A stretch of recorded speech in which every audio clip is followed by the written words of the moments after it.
السلام علیکم محترم عزتمنو قدرمنو مسلمانانو ورونو امید لرم چې جوړ او روغ به یاست او د صحت جامې به مو پر تن وي. مولانا اشرف علي تھانوي رحمت الله علیه یو واقعه را نقل کړې ده چې سړی ډېر مالدار و، ډېر مال و چې الله تعالی ورکړی و.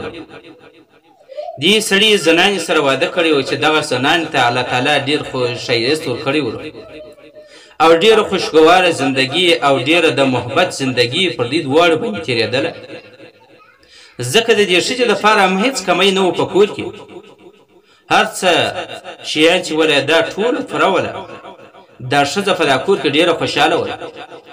یو ورځ دا خاوند ولاړی د خپل طبیعت یې نظر چې کوم شي ته کېدی هغه شی یې راوړی. کله دا زنانې ورته پوښ کړي نو دوی دوه راواخیستئ چې دغه شی وخوري. نو کله چې دوی پر دې شي باندې سره ناست په دغه ټینګ کې یو غریب اواز وکړي چې غریب یمه وږی یمه د الله تعالی په نامه باندې څه راله راکړئ که د خوراک شی درسره شته. یعنې دا اراده وکړه چې دغه شی پورته کړي ولې وي دا غریب ته.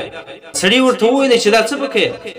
دې ورته وویل چې دا غریب ته وروړمه چې دا غریب وږی دی د الله تعالی په نامه سره وغوښتل. نو ده ورته وویله چې دا دومره ما په مینه او محبت دپاره راوړی دی او ما ته په مینه سره وخورو او ته اوس دا غریب ته وروړې او ما دغه یې پرېږدې. نو هغه ورته وویله دې زنانې و د خپل خاوند ته وویله چې دغه سړي دغه فقیر د الله تعالی په ښایسته نامه سره غوښتنه وکړه، طلب یې وکړي د الله تعالی د ښایسته نامه په وجه سره یې زه هغه غریب او مسکین ته وروړم.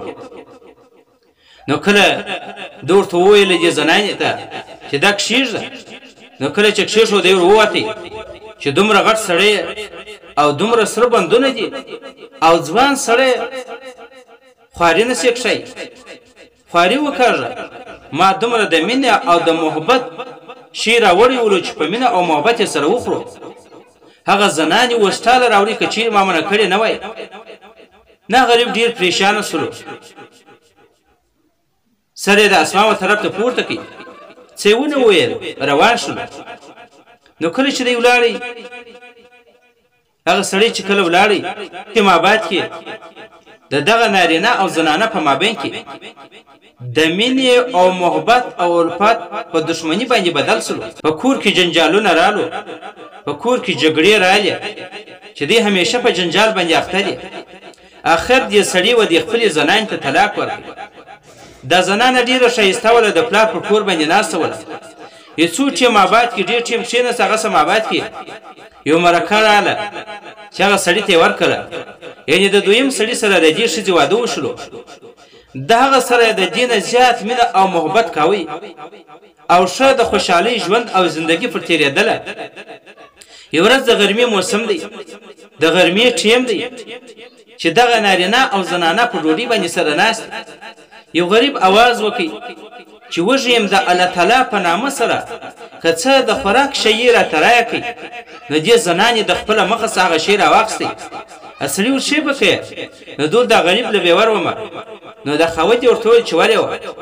نو کله چې دا روانه سوه هغه سړی هم د دروازې و طرف ته رالی. دې چې داسې سترګې ور واړولې چې ورته ویې کتله هغه د دې ازور خاوند ولو او دا چې راله ډېره پریشانه ده. دې خاوند پوښتنه چې وکړه دې دویم خاوند چې پر څه باندې پریشانه، پر څه باندې غمګینه.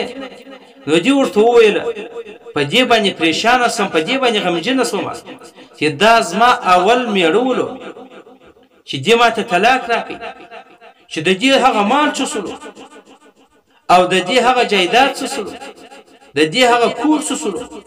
دا په څه وجه سره داسې مسکین سوی دی او په څه وجه سره دی په ګولۍ کې ګرځي او په فکرې کوي، په دې باندې پریشانه. نو دې سړي ورته وویله د دې نه ناشنا خبره نه درته وکړم.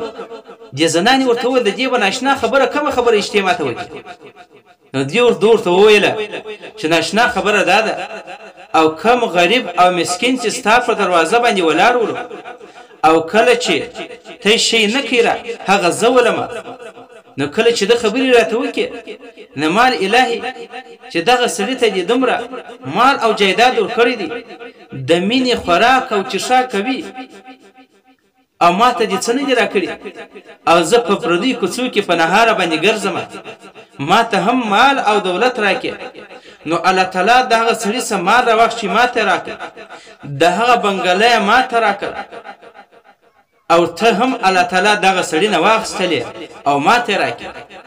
یعنې څه کوي د الله تعالی په نامه سره به کوي، د الله تعالی نه به د هغه د ثواب امید لري. فقیر مسکین ته به په بده سترګه باندې نه ګوري، بدګماني به په هغه باندې نه کوي، په هغه پسې به پلټنې نه کوي. یو څه شی دې په وسه کې دی هغه ورکړه، نور دا نه چې ته ځوان یې، ته تکړه یې، ته مضبوطه یې، ته خواري ولې نه کاږې، ته چوکیداري ولې نه کوې، ته پلانکی کار نه ولې نه کوې. د ثواب امید به د الله تعالی سره لري. د الله تعالی ذات ورکي ولاد ورکوونکی هم هغه دی، اخیستونکی هم هغه دی. نن په معاشره کې وګوره چې الله تعالی د ډیرو مالدارانو کساسه مال واخیستی، هغه فقیران وګرځوله، او ډیر فقیران زما سته په معاشره کې دي چې هغه الله تعالی مالدار وګرځوله، هغه ته مالونه هم ورکو. که چیرې هغه مال باندې ته خبرې کوې، هغه رټي او مال دې هم لاړې، مال دې هم ضایع سلو او ثواب هم نشو میلاو. باید څه کوو؟ د الله تعالی د رضا دپاره وکړو، د ده خبرو نه د دې نه اجتناب او پرهیز وکړو. که ځوان راسي، که سپین ږیری راسي، که سیسره یې، که ځوان یې، د الله تعالی د رضا دپاره دې په وس څه په پوره دي هغه ورسره وکړه، او نور په غریب باندې کار مه لره.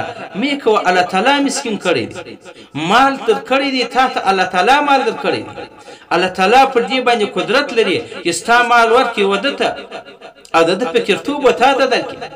یو سړی دی د دوا دپاره پیسې غواړي، ناجوړی دی، الله تعالی پر دې باندې قادره دی چې هغه ناجوړي واخلي پر تا باندې کښېږدي، ته و بل چاته لاسونه نسي.